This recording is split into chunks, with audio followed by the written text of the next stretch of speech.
So grade 11s, as mentioned last week, we looked at vectors.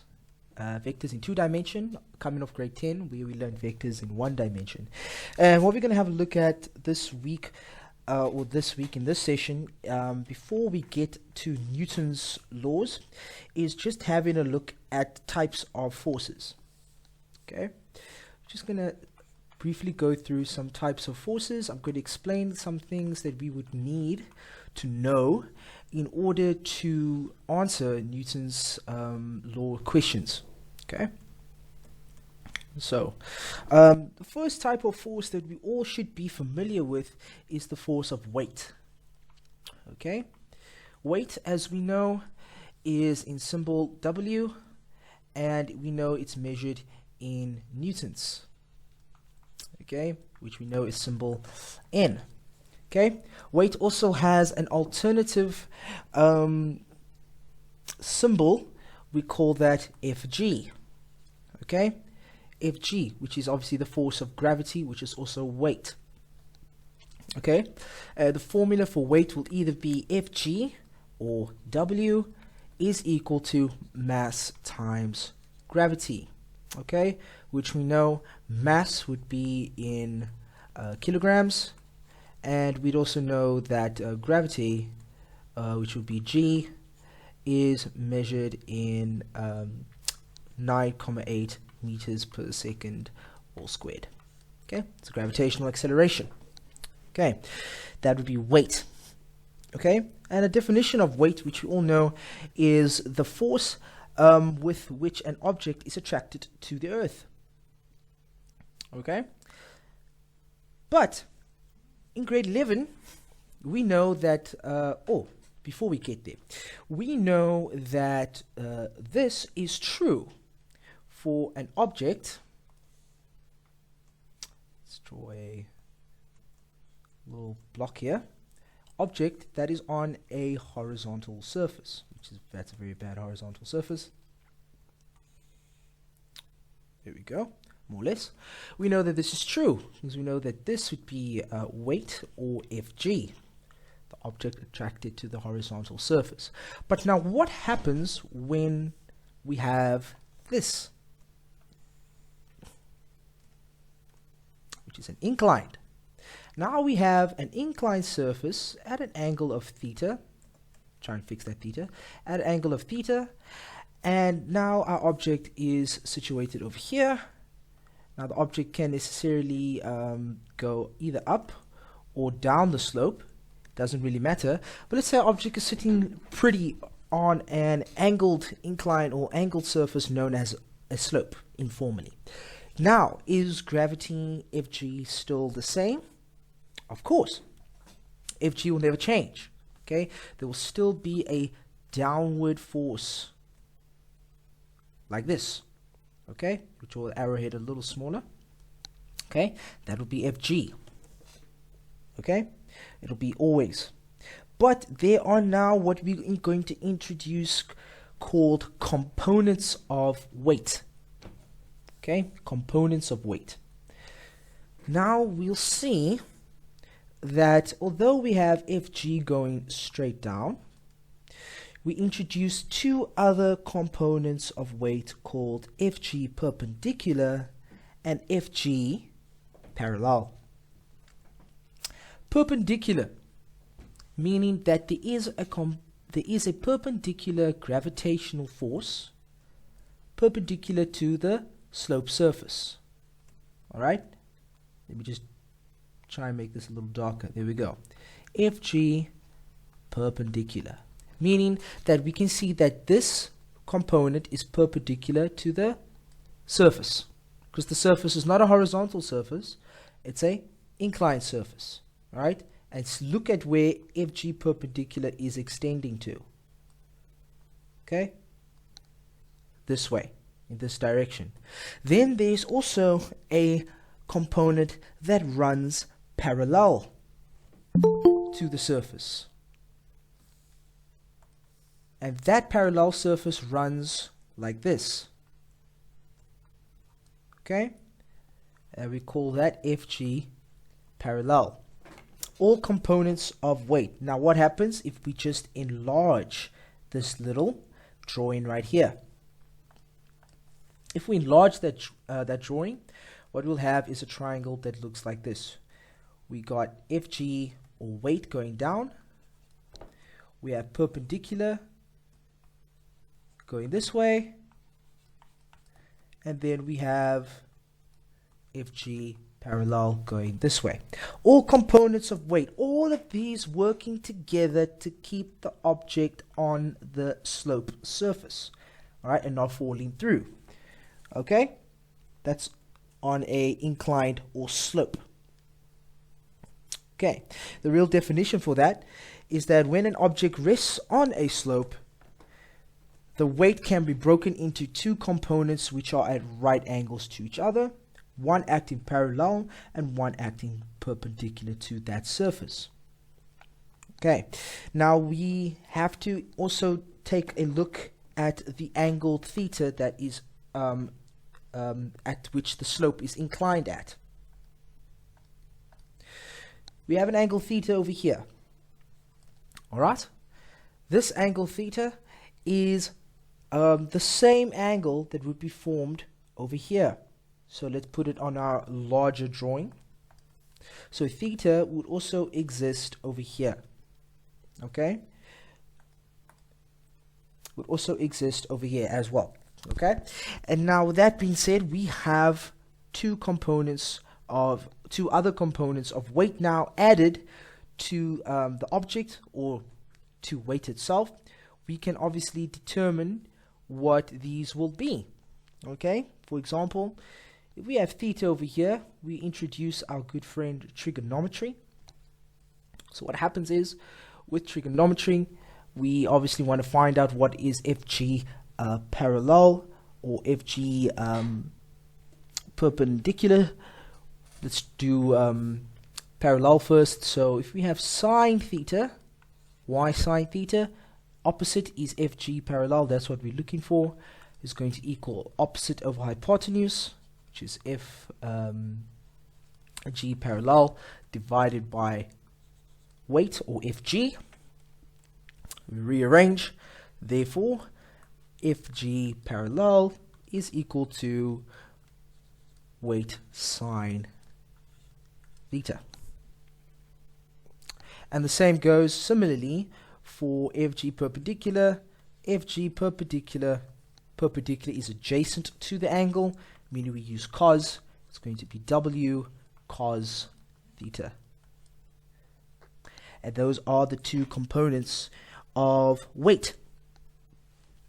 Now, before we have a look at exercise, let's have a look at a little example.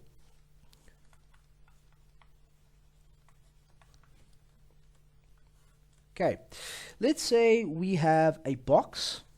All right, so we have a box, okay, and whose mass is equal to 10 kilograms. Okay, box mass 10 kilograms. All right, that is also at rest on a slope. Let's just get that in there, at rest on a slope. And I'll draw that diagram quickly over here.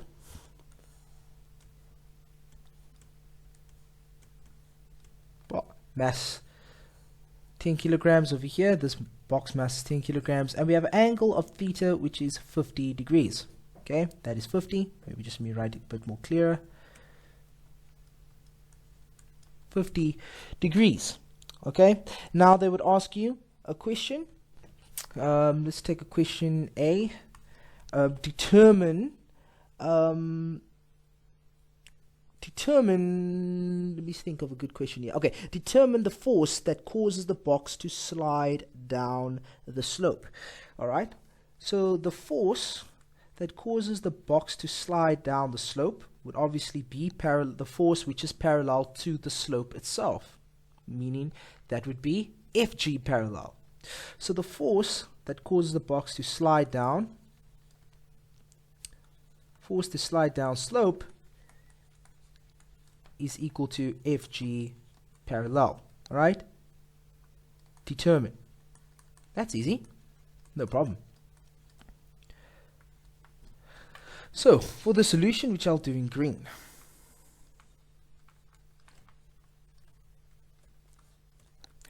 we have 50 degrees. So if we now draw our components, we know we have weight going down. Okay, that's W. Then we know we have FG perpendicular that way, and this way we know we have FG parallel, and there's our angle theta there, which is also 50 degrees. So if I'm looking for FG parallel, I know the formula for FG parallel is equal to weight sine of theta, which in this case is going to be mass times gravity. Okay, 10 times 9,8. Well, we just write it all out. mg sine theta. Don't have to put the step in. Okay, I'll just put here, not a compulsory step. Okay, you could jump straight to this step over here, which is 10 times 9,8 sine of 50. You don't need to write 98 sine 50, or you can write 98 sine 50 and ignore this step and go straight, because it's just calculator work. So then FG parallel is therefore equal to 75 newtons, or 75,1 newtons. And similarly, if I had to ask the force that's exerted by the box perpendicular to the slope, it'll just be weight cos of 50, and that'll give you another answer of a different force magnitude, which would be about roughly 60 odd newtons. Okay, the next type of force that does exist is the force of tension. Okay, tension is quite a fun one, okay, because tension exists in strings and rope. Okay, strings and rope. So if you have, for example, a box, which I'm going to draw freehand, box, and here's your little bit of rope or string in the middle, and then you have another box, maybe with slightly bigger. This one is M, and this one is 2M. In other words, this mass is twice that of this one. Okay, 2 times M. Then obviously here would be your tension in the rope. Okay, tension. Okay, now where would tension also exist in real life? Okay, if we take the example of tug of war. Okay, if you've ever been involved in a tug of war game, okay, there definitely will be tension in the rope that's used. Okay, tension. So how would we define tension? Well, first of all, tension would be defined as a pulling force.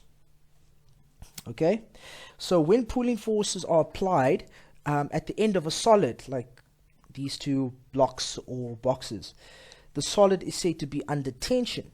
Okay, and which we have symbol capital T. So another example I mentioned, tug of war, but another example is the cables in a lift. Right, the lift, there is tension in those cables, of course, and those cables are steel wire cables. Okay, very tough cables, but there's tension in those cables that are supporting that lift. All right. So now that we've looked at some tension, I want to do maybe another example on components of weight. That could probably help us a little bit. Just give me one moment. So in this example, let's think of a rock. Okay, of a certain mass. Okay, 5 kilograms maybe, placed on a smooth plank. Okay, placed on a smooth plank. Okay, and the plank is at an angle of 30 degrees. Okay, with the ground or to the horizontal. Okay, either way, doesn't matter how you put it. okay, to the ground, horizontal. Okay. Now we want to determine, all right, and let's see if we can give this to the class maybe to do. A, the weight of the rock. Okay, just weight of the rock. That's all. Sounds like I'm talking about the actor, weight of the rock. But anyway, determine the weight of the rock. B, the force that causes the rock to slide down the plank, which would be FG parallel. And C, of course, the perpendicular force, which is FG perpendicular. So, let's have a crack at this, and then I'll do the solutions afterwards. Alright, let's have a look at some solutions. Okay, again, it was a 5 kilogram rock and a smooth plank, angle of 30 degrees to the ground. You don't need a drawing for this. It's pretty much graphically sound in our minds. We can depict it there quite easily. Basically, it's on an inclined surface. Okay, and we know the formulae. So they want us to, in the first one, determine the weight of the rock. So that would be easy, as weight is equal to mass times gravity, which would be 5 times 9,8. It's very bad 5, my pen smudged. 5 times 9,8, and therefore weight would be 49 newtons is the correct answer there as the weight of the rock. Then the second question was determine the force that causes the rock to slide down the plank, which would be FG parallel, which we know FG parallel is equal to weight sine and theta, and we know that weight was 49, so 49 sine of theta, which we know was 30 degrees. Okay, and therefore we plug that straight in on our calculator. FG parallel should equal to the 24.5 newtons as FG parallel. We're winning. Last one, FG perpendicular, which we know is equal to weight cos of theta, which is again 49, but now cos of 30 degrees. And let's bring it over here. Therefore, FG perpendicular should equal, anybody else? I got 42,4. Excellent. Okay, guys, we cannot forget newtons is a very important part of your answer. If you do not write the capital N, you will get the entire thing wrong. No, fantastic. All right. There are other forces that do exist. Okay, I'm going to mention a few of them. One is a normal force. I'm just going to keep it the green color. The normal force. Alright, well, the first thing about the normal force you must know is that it is opposite to gravity. It's opposite to the gravitational force. Okay, so if you have a specific object, which I'm also just going to draw freehand, we know that weight, or Fg, is going down, so the normal force is going upwards, perpendicular to the object. Alright? It's a contact force, and it's perpendicular to the, sorry, not the object, to the surface though. Alright, so it all depends on the surface. So if this is a horizontal surface, let me just draw it maybe a little closer. This is a horizontal surface like this. Okay, smudged. Anyway, you get my point. Horizontal surface, it'll be perpendicular, but if it's a surface on an incline, it changes though, because the normal force is perpendicular to the surface. Alright, so if gravity is going down, weight, the force of gravity, which is weight, is going down all the time, no matter what. You see, down, down. It's going down no matter the surface. And here's your object. Alright, normal force is not going in that opposite direction like this. No, it's not. It is going perpendicular to your surface. Here's your surface at a certain angle of theta, so your normal force is facing this way, this direction, at perpendicular to the surface. Does that make sense? Okay, that's the normal force. Nothing big about the normal force, nothing too extravagant there. Cool. Just one thing I must mention about the normal force. What happens if the normal force is unknown? Okay, what happens if it's unknown? What happens if we have a situation, right, like this, where we have a horizontal surface, we have an object, specific mass, and here we have a pulling force, okay, which we will call force applied. So we apply a certain pulling force applied, and we give that about 60 newtons. And then we have an angle here of 40 degrees, meaning that we apply a force of 60 newtons at an angle of 40 degrees to the horizontal. This is the horizontal. And now the question is, obviously, to determine the normal force. What do you do? Okay, well, let's give this mass a known value. Let's say it is 5 kilograms. First things first, for the solution is to figure out the weight. Mass times gravity, 5 times 9,8 gives us 49 newtons. Alright? Now, there's a perpendicular component here. Alright? There is a perpendicular component here called Fy, and this is Fx. Why have we used x and y? Y on a graph, Cartesian plane, is the vertical axis, and x is the horizontal axis. Same thing. Okay? X for horizontal, meaning the horizontal force. Alright? And y is the perpendicular component. X is the horizontal component, sorry. Right? Now we need to find out what is that component, Fy. So now we say, well, Fy surely, okay, is equal to 60, which is that force, which is the hypotenuse, sine of 40, alright, which is obviously opposite over hypotenuse, and we get an answer of 38,6 newtons. And that is going where? Up, or upwards. Now, let's take something into account. Okay, the box obviously presses down onto the surface.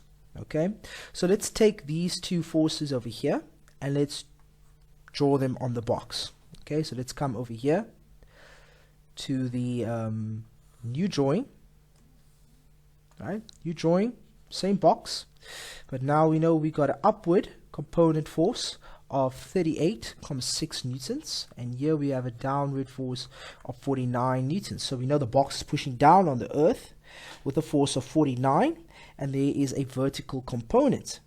Okay, so the normal force N, or the normal force, or actually the way it's called or written is Fn for normal force, is going to equal the force that is pushing down on the earth, which is 49 newtons, minus the vertical component, which is 38,6 newtons. That's going to give us an answer of 10,4 newtons. Alright, which balances these two forces. Remember, the normal force is often opposite to weight and the same magnitude. Okay, so the normal force and the value of the vertical component in this case is going to balance out this 49 newtons, which is pushing down onto the surface of the earth. The last force that I need to go through, or just mention rather, is the force of friction. Okay, friction, alright, translated in simple terms, is the opposing force. Friction is an opposing force.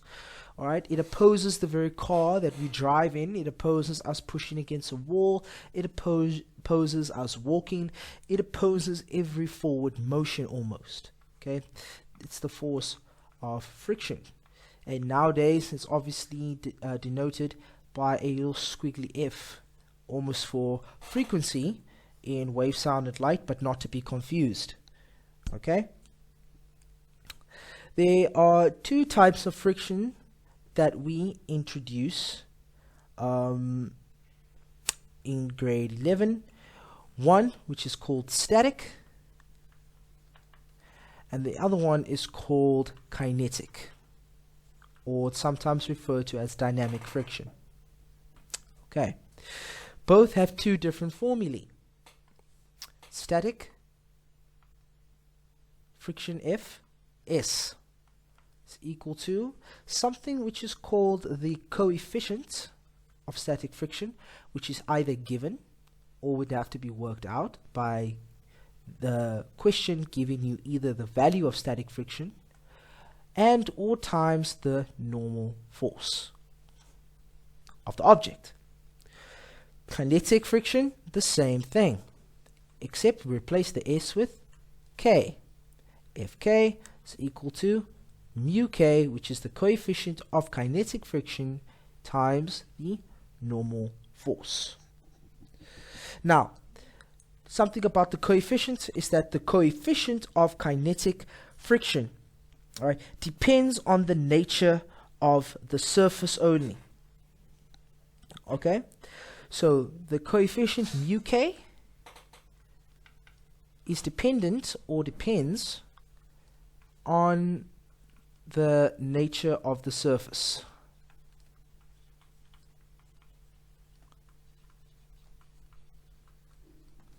And then mu S, which is the coefficient of static friction, okay, depends also on the nature of the surface. Okay, it's the same thing. So both of these values are only dependent on the nature of the surface. Okay, but usually the value of mu K is less than that of mu S, meaning the coefficient of static friction is greater. Okay, another note is that there's no units of measurement. These are coefficients, just like coefficients in algebra. They're just numbers, all right? In other words, they get no units of measurement. They're not measured in newtons. They're not measured in absolutely anything. Okay. Another play on words here. Kinetic only means when there is motion. If something is moving, we have kinetic friction. If something is standing still, we have static friction. Static meaning not moving. Do I have any questions so far?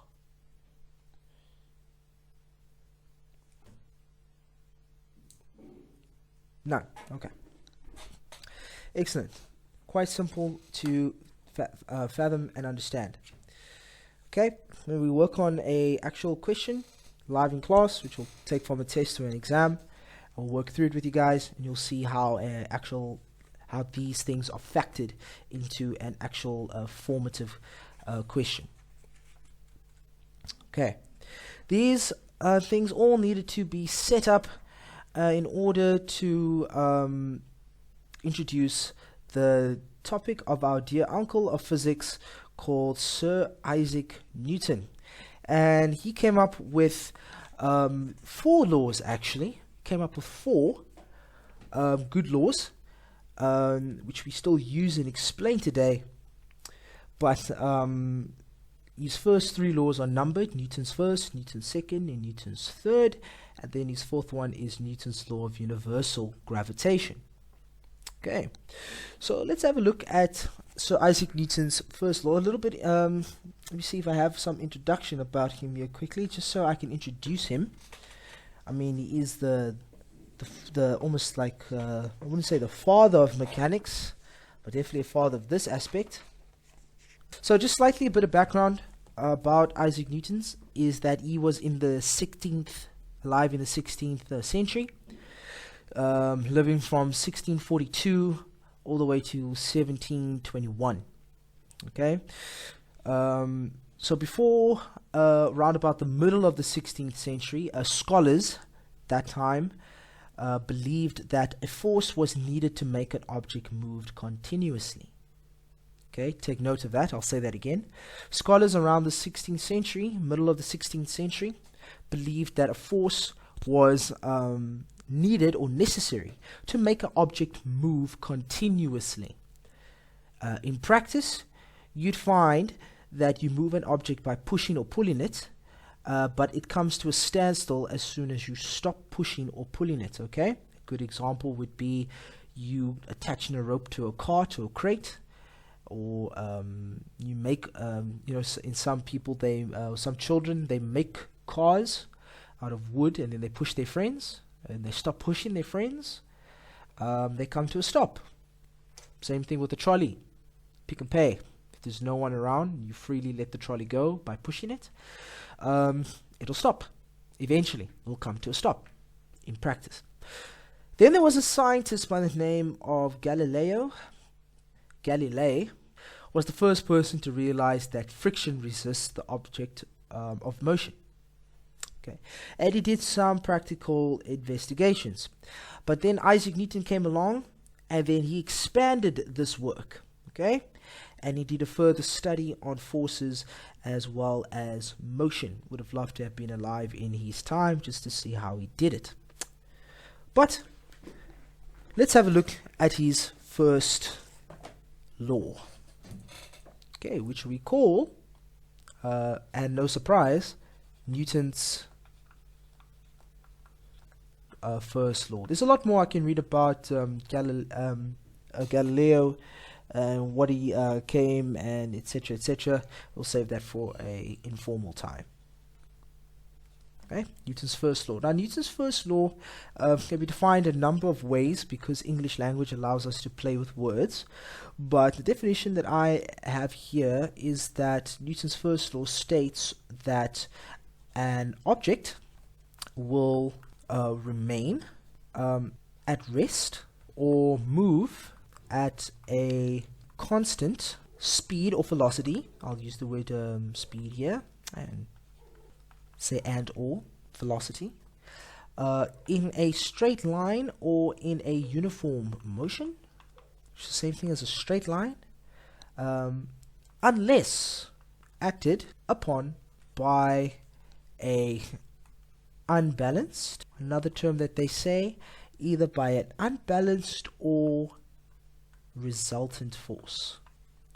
And let's see if we can have a look at an example of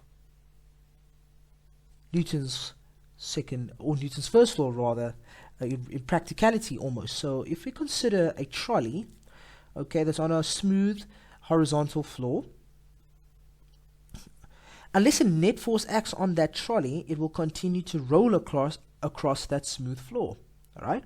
So if that trolley is moving and it's in motion in a straight line, unless a force acts upon it that to unbalance it or to unsettle it, or like a resultant force, will that trolley stop moving only. Alright? Otherwise, it will just keep moving. Okay? The reason why, or the reason we tend to think that a force is needed to keep an object moving, is because on Earth there is always some friction. And thus, unless there is an applied force, unless there is an applied force to balance the friction, the object will eventually stop. Okay, that's why Galileo was so he was kind of limited, because he didn't go past this little speed bump in the road, almost to say, and Isaac Newton did. That's why people that time and people still today, in practicality, is true, unless there's a constant force being applied to overcome that of the force of friction, will the object that was in motion eventually come to a halt or to a stop. Alright, there's a name given to that. Alright, and that name is called inertia. Has anyone heard this before? Perhaps. Inertia. Alright, inertia. Inertia, alright, is I don't have to use the equal sign, is a property of matter, which does exist. It's not a theory. It does exist. Well, it was a theory, but it has been proven. Is matter which tends to make, very important definitions, to make an object, which we'll call it, continue in a state of rest or uniform motion in a straight line. And uniform motion in a straight line is kind of the same thing. I don't want to repeat itself. All right, that's called a inertia. It's called inertia. The fact that matter has the property of not needing a force to continue moving is called inertia. Let's take a look at an example of a car. The seatbelt example, which is the common example used to describe Newton's first law, the seatbelt example. All right, let's maybe put that down here for the people, e.g. the seatbelt in a car. Now let's explain that seatbelt in a car example quickly. So you're driving in a car, you have your seatbelt on, driving at a good speed, not too fast, but decent speed, 60, let's say, 60 kilometers an hour. And all of a sudden, the car comes to a stop, a sudden stop, which is a dead stop. All right, for those that's going to be learning how to drive soon. Okay, dead stop. Okay, what happens, although the car comes to the dead stop, the passengers actually continue to move forward. Okay, they continue to move forward, and that is called inertia. Okay, which is the property of matter, which tends to make the object continue either at rest or continue at motion in a straight line. So because of inertia, the car coming to a stop, you still go forward. That's why people that don't wear the seat belts fly through the windscreen. Okay, the cars come to a stop, but you go through the windscreen or you continue to move forward. That's why seat belts were actually invented, because of this phenomenon called inertia. Okay, to avoid passengers still going forward uncontrollably or at a force to be reckoned with, because I mean you really have to go, a force really big has to be applied for you to go through the car's windscreen, so to avoid this, a force must be applied to the passenger of the car or passengers of the car in the opposite direction to the motion. Okay, and that's why when you have a seatbelt on, you don't go through the windscreen or you stop going forward, because that stops the inertia. It brings you back to a state of rest. Had that not been there, we'll have some time to wave goodbye to you. That's why seatbelts are so important, because it stops the inertia. Okay, does that seatbelt example kind of make sense with inertia? We kind of understanding that. Newton's second law formally states, okay, that if a net force or resultant force acts on an object, the object will accelerate in the direction of that force. Right? The trolley example is a perfect example. Pushing a trolley and letting it go. You apply the force, of course, and the force you applied that force forward, hence the trolley goes forward. It accelerates in that direction of that force. The acceleration of that object is directly proportional to the net force and inversely proportional to the mass of that object. All right, now let's draw it graphically. Directly proportional, so the acceleration is directly proportional to the force. That means that if the resultant or the net force increases, the acceleration will also increase by the same factor. So if the net force is doubled, the acceleration will also double. All right, let's have a look at that graphically on a graph. Very bad. Very good. Okay, we have acceleration up here. We have F net or F res down here. It's just a straight increasing line going up. Alright, meaning that as the net force increases, so does the acceleration. The next part says that the acceleration is now inversely proportional to the mass of the object. That means that if the mass of the object increases, the acceleration will decrease by the same factor. For example, if I double the mass, the acceleration will decrease by 2, meaning it will be halved. Okay, so if I've got acceleration and I have mass, then as the mass is increasing, the acceleration will be halved or decreasing by whatever factor. So if mass increases by 5, okay, acceleration will be acceleration divided by 5, right? It will be a fifth of the mass. Okay, so how would we write that? This one here would be acceleration is directly proportional to the force, and acceleration would be inversely proportional to the mass of the object. You write that as small m. And that is Newton's second law explained. The formula for Newton's second law is given by that equation. F net is equal to ma, which is mass times acceleration. Okay, again, we know that mass is measured in kilograms and acceleration is measured in meters per second squared, and the force is measured in newtons. Okay, fantastic. That's the formula, and we're going to be using this formula quite extensively throughout grade 11 and also matric.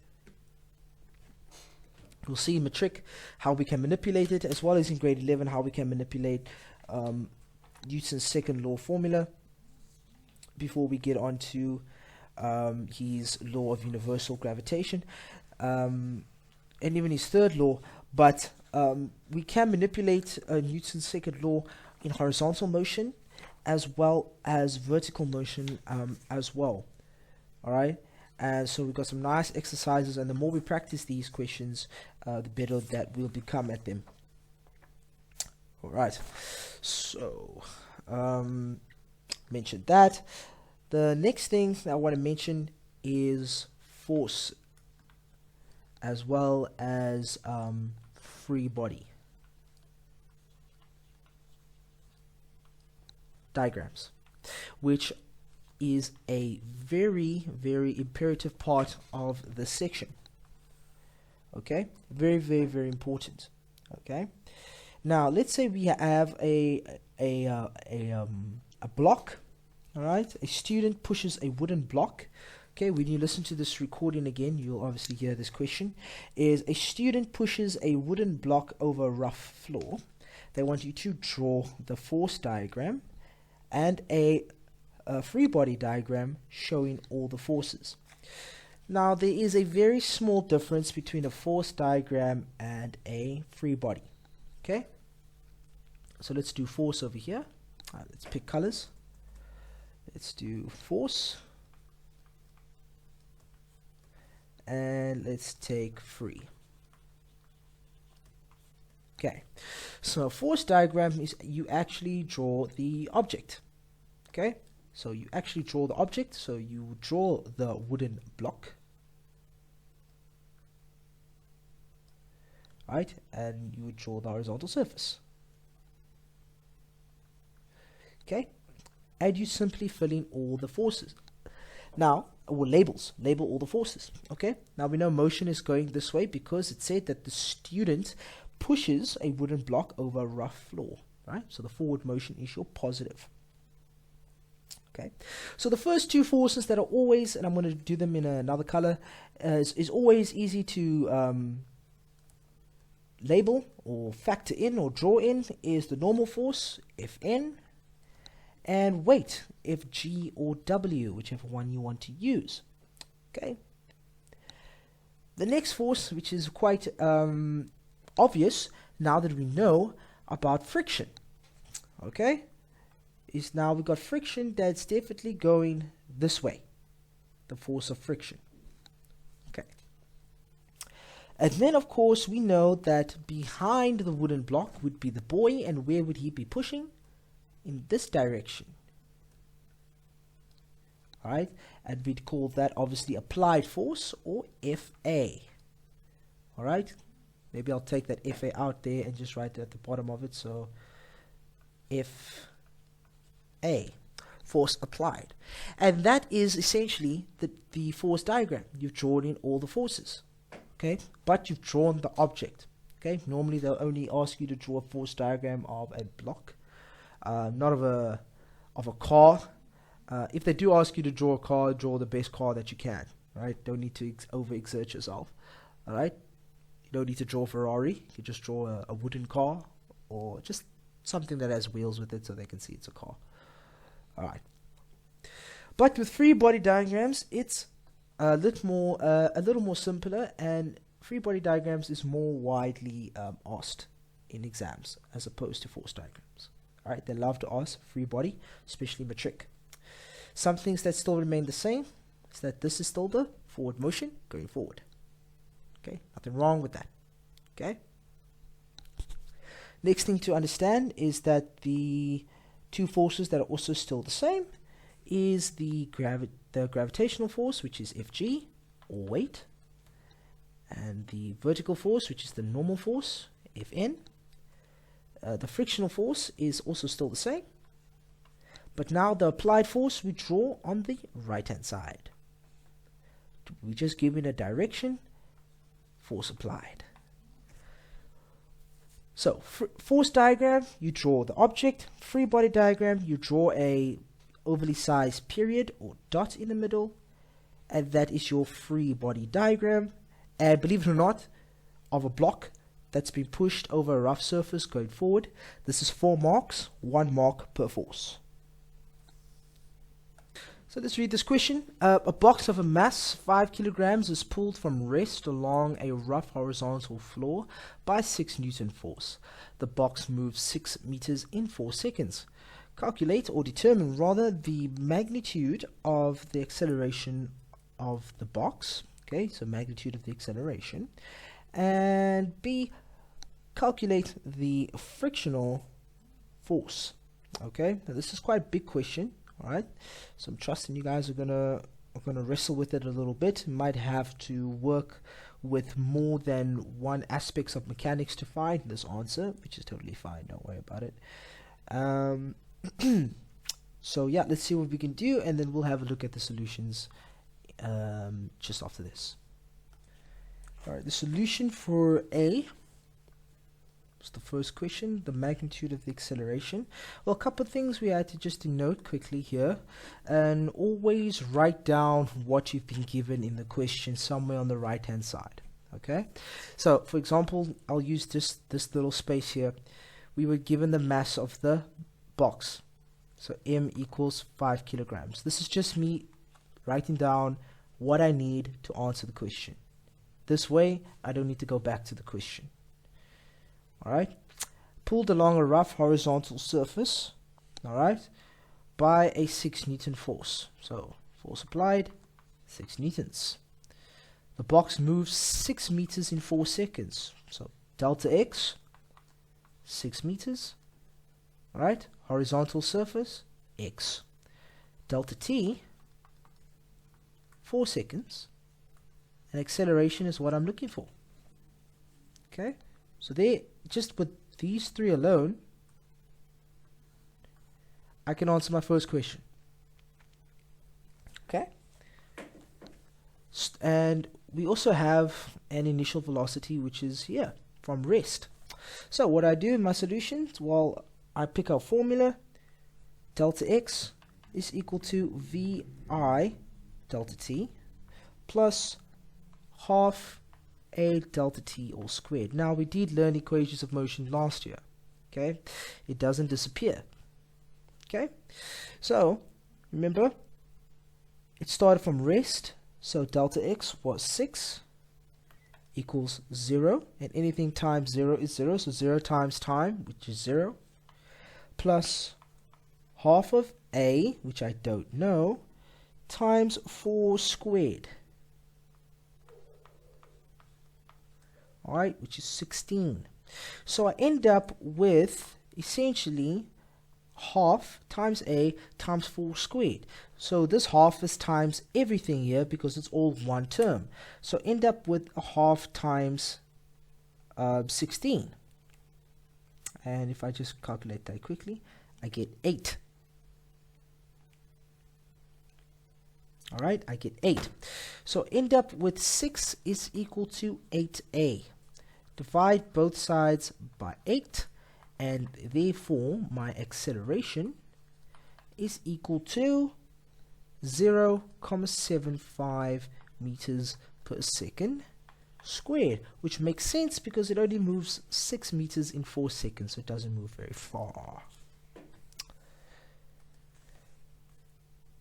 The solution to B, which was calculate the frictional force. Now, we know the object 5 kilograms. If I just draw a quick free body diagram, we know that 6 newtons was going this way. And then we know that there's friction or frictional force of some sort in the opposite direction. And the positive direction of motion is forward. So I use Newton's second law, which is F net is equal to mass times acceleration. Okay. Now F net we know, and what I've explained in the past is that net force, alright, we know is equal to the sum of all forces.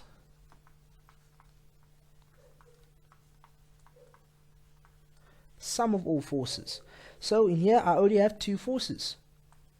So I have 6, alright, plus friction is going in the negative direction as forward is my positive.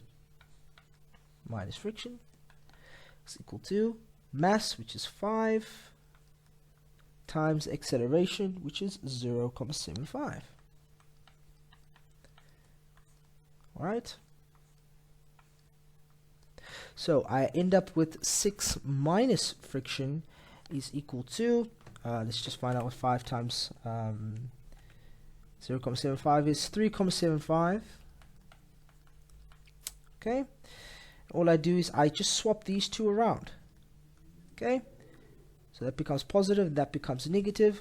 So I have 6 minus 3.75, and I end up with the force of friction, therefore, to equal 2.25 newtons. And that concludes our lesson for today. We went through quite a bit, looked at quite a bit of the forces that were contained in types of forces, as well as introduced the first 2 laws of Isaac Newton.